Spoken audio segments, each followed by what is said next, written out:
Alright, so we've done our 4 folds, the dough is looking nice and relaxed, nice and puffy.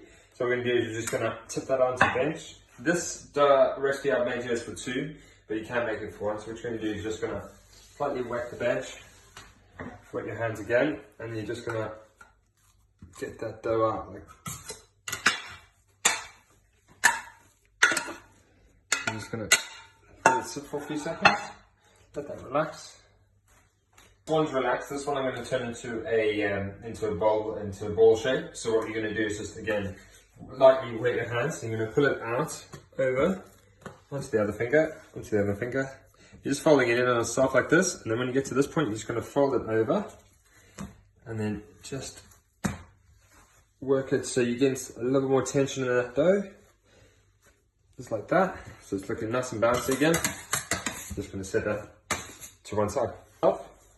And then as you're going, just tuck it in, tuck it in, tuck it in, tuck it in, like that. And then you're just gonna leave that on the bench, on that sort of like the joint, and you're gonna leave it sit there for another 10 minutes.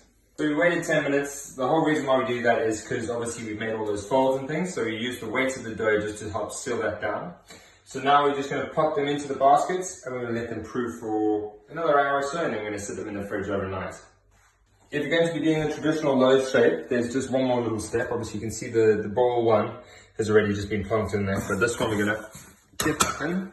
You can see how it's nicely sort of like starting to join itself. So you're just going to pull it up and you're just going to pinch it together where there's little overlaps where. So you see there it's kind of open. And you're just going to just keep that going like that.